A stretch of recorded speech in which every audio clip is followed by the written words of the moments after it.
ಇಸಿನದು election commission ಬೇರೆ ಸಂಸ್ಥೆಗಳನ್ನು ಉಪಯೋಗಿಸಿಕೊಂಡು ಜನಕ್ಕೆ ನಮಗೆ ಲೆಕ್ಕ ಇಲ್ಲ ಅನ್ನೋ ರೀತಿ ನಡ್ಕೊಳ್ತಾ ಇದ್ರು. ಬಹಳ ಅಧಿಕಾರದ ಅಹಂಕಾರದಲ್ಲಿ ಮೆರಿತಾ ಇದ್ರು. ಆದ್ರೆ ಈಗ ಅವರಿಗೆ ಪಾಪ ಯುವಜನತೆ ಪ್ರತಿರೋಧ ತೋರಿಸಿ ಕೊನೆಗೂ ಅವರಿಂದ ರಾಜೀನಾಮೆ ಕೊಡ್ಸೋಂಗ್ ಮಾಡಿದೆ. ಒಂದು ಜವಾಬ್ದಾರಿತನ ಅವ್ರಿಗೆ ಬರೋ ರೀತಿ ಮಾಡಿದೆ. ಬಟ್ ಇದೇ ರೀತಿ ಅದು ಅವ್ರಿಗೆ ಎಚ್ಚರಿಕೆ. ಮುಂದೆ ಇದೇ ರೀತಿ ಅವರು ತಪ್ಪುಗಳನ್ನ ಮಾಡ್ತಿದ್ರು ಕೂಡ ಮಂತ್ರಿಗಳಿಗೆ ಅವರು ಬೆಂಬಲ ಕೊಡ್ತಾ ಇದ್ರೆ ಜನ ಸುಮ್ಮನೆ ಇರೋದಿಲ್ಲ ಅನ್ನೋದು ಗೊತ್ತಾಗ್ತಾ ಇದೆ. ಕೆಪಿಎಸ್ಸಿಲೂ ಕೂಡ ತೊಂದರೆ ಇದಾಗಿದೆ. ಬಟ್ ಕೆಪಿಎಸ್ಸಿ ಅಧ್ಯಕ್ಷನ ಮಾಡಿದ ಯಾರು ಬಿಜೆಪಿ ಪಕ್ಷ, ನಮ್ಮ ಪಕ್ಷದವ್ರು ಮಾಡೂ ಇಲ್ಲ. ಈಗ ಕೆಪಿಎಸ್ಸಿ ಅಧ್ಯಕ್ಷನ ತೆಗೆಯೋಕ್ಕೂ ಕೂಡ ನಮ್ಮ ಸರ್ಕಾರಕ್ಕೆ ಅಧಿಕಾರ ಇಲ್ಲ. ಆದ್ರೂ ಈ ರಾಜ್ಯಪಾಲರು ಅವರೇ ಈಗ ಅದನ್ನ ಅವ್ರು ಏನು ತಪ್ಪು ಮಾಡಿದ್ದಾರೆ ಜಾತಿ ಪ್ರಮಾಣ ಕೊಡೋದ್ರೊಳಗೆ ಮತ್ತೆ ಇನ್ಕಮ್ ಸರ್ಟಿಫಿಕೇಟ್ ಕೊಡೋದ್ರೊಳಗೆ ಅದನ್ನ ಗಮನಿಸಿಕೊಂಡು ಈಗ ಅವ್ರನ್ನ ಅಮಾನತ್ ಮಾಡಿದ್ದಾರೆ. ನಮ್ಮ ಕ್ಯಾಬಿನೆಟ್ ಕೂಡ ಅದಕ್ಕೆ ಅನುಮೋದನೆ ಕೊಡಿಸಿದೆ. ಬಟ್ ಆದ್ರೂ ಕೂಡ ಅಂತಹ ಒಬ್ಬ ಭ್ರಷ್ಟ ಕೆಪಿಸಿ ಅಧ್ಯಕ್ಷನ ಇವಾಗ ಅವ್ರನ್ನ ಕಾಯ್ದೆ ಕೊಟ್ಟಿರೋದು ಯಾರು? ಇದೇ ಬಿಜೆಪಿ ಮತ್ತೆ RSS ಅವರ ಲಾಯರೇ ಅವ್ರನ್ನ ರೆಪ್ರೆಸೆಂಟ್ ಮಾಡ್ತಿರೋದು. ಸೊ ಹಾಗಾಗಿ ಒಂದ್ ಕಡೆ ಕೆಪಿಎಸ್ಸಿ ಭ್ರಷ್ಟಾಚಾರ ನಿಲ್ಲಿಸಿ ಅಂತ ಹೇಳ್ತಾರೆ, ಆದ್ರೆ ಅಂತಹ ಭ್ರಷ್ಟನ ರಕ್ಷಣೆಗೆ ಅವರೇ ಮುಂದಾಗ್ತಾರೆ. ಸೊ ಇದು ಬಿಜೆಪಿಯ ಹಿಪೋಕ್ರೆಸಿನ ತೋರಿಸುತ್ತೆ. ಹೌದು, ಮೊದಲನೇ ವಾರ ಚೆನ್ನಾಗಾಯ್ತು. ಬಟ್ ಎರಡನೇ ವಾರ ಸ್ವಲ್ಪ ವೆಹಿಕಲ್ಸ್ಗಳು ಜಾಸ್ತಿ ಬಂದ್ಬಿಟ್ಟು ಮತ್ತೆ ಅವ್ರನ್ನ ಬೆಟ್ಟದ ಮೇಲೂ ಕೂಡ ಕೆಲವು ಒತ್ತಡಗಳಿಗೆ ಮಾಡೋದು ಆಡಳಿತ ಬಿಟ್ಟು ಬಿಟ್ಟಿದೆ. ಅದರಿಂದ ಸ್ವಲ್ಪ ತೊಂದರೆ ಆಗಿದೆ ಜನತೆಗೆ. ಬಟ್ ಆದ್ರೆ ಮತ್ತೆ ಬರೋ ವಾರಗಳಲ್ಲಿ ಆ ರೀತಿ ತೊಂದರೆ ಆಗದವ್ರಿಗೆ ಖಂಡಿತ ನಾವು ನೋಡ್ಬೋದು.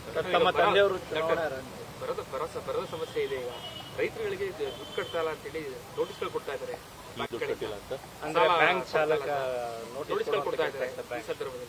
ಈಗಾಗಲೇ ನಾವು ಈ ಸಣ್ಣ ಸಣ್ಣ ಫೈನಾನ್ಷಿಯಲ್ ಸಂಸ್ಥೆಗಳಿಂದ ಏನು ಸಾಲ ತಗೊಂಡಿರ್ತಾರೆ ಅವರು ರೈತನ ಪೀಡಿಸಬಾರ್ದು ಅಂತ ಹೇಳಿ ನಾವು ಕಾನೂನು ತೆಗೆದುಕೊಂಡಿದ್ದೀವಿ. ಸೊ ಆ ಕಾನೂನು ತಂದಿದ್ದೇವೆ. ಆ ಕಾನೂನು ಮೂಲಕ ಯಾರು ಈ ರೀತಿ ಪೀಡಿಸಿರ್ತಾರೆ ರೈತರಿಗೆ ಅವ್ರಿಗೆ ಕ್ರಮ ಜರುಗಿಸುವಂತ ಕೆಲಸ ಮಾಡ್ತೀವಿ.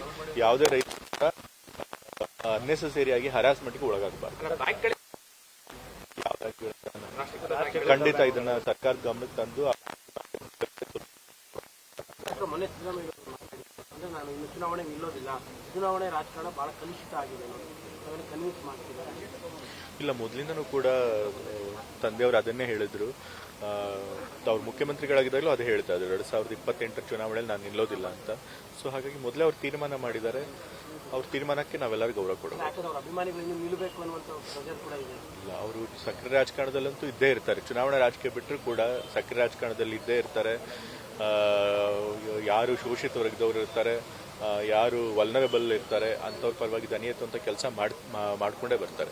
ಸೊ ಹಾಗಾಗಿ ಅವ್ರು ಚುನಾವಣೆಯಲ್ಲಿ ಇಲ್ಲದೆ ಹೋದ್ರು ಕೂಡ ಅವ್ರ ಪರವಾಗಿ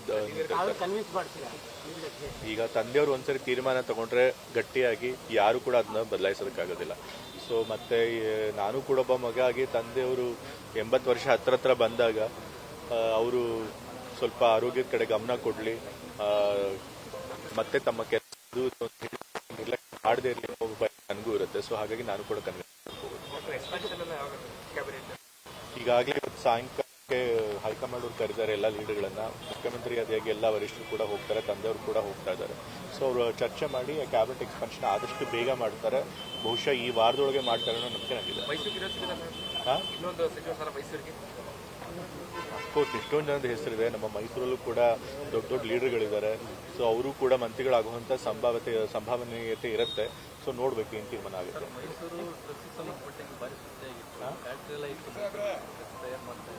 ಅಫ್ಕೋರ್ಸ್ ಸ್ವಲ್ಪ ಡ್ರಗ್ ಮೈನಸ್ ಅಂದ್ ಮೈಸೂರಿರೋದಂತೂ ನಿಜ, ಅದನ್ನ ಯಾರು ಅಲ್ಲಗೆಳೆಯೋದಕ್ಕಾಗೋದಿಲ್ಲ. ಬಟ್ ಆದ್ರೂ ಕೂಡ ನಮ್ಮ ಸರ್ಕಾರ ಆ ಡ್ರಗ್ ಮೈನಸ್ ಅನ್ನ ಕಂಟ್ರೋಲ್ ಮಾಡೋದಕ್ಕೆ ಏನ್ ಪ್ರಯತ್ನ ಮಾಡಬೇಕು ಎಲ್ಲಾ ಪ್ರಯತ್ನಗಳನ್ನು ಮಾಡಿದ್ವಿ. ಇವತ್ತು ಕೂಡ ಒಂದು ಜಾಗೃತಿ ಅಭಿಯಾನ, ಮಾದಕ ವ್ಯಸನದ ಬಗ್ಗೆ ಒಂದು ಜಾಗೃತಿ ಅಭಿಯಾನ ಮಾಡಬೇಕು ಅಂತಲೇ ಈ ಕಾರ್ಯಕ್ರಮ ಮಾಡಿದ್ರು. ನಾನು ಕೂಡ ಆ ಕಾರ್ಯಕ್ರಮಕ್ಕೆ ಬಂದಿದ್ದೆ. ಕಂಬಳ ಇನ್ನೂ ಪೂರ್ತಿ ತೀರ್ಮಾನ ಮುಖ್ಯಮಂತ್ರಿಗಳು ಹೇಳಿಲ್ಲ. ಬಟ್ ಸಿದ್ಧತೆ ಮಾಡ್ಕೊಳ್ತಿದ್ದೀವಿ. CM ಅವ್ರು ಸಿಗ್ನಲ್ ಕೊಟ್ಟರೆ ಕಂಬಳ ಕೂಡ ನಡೆಯುತ್ತೆ.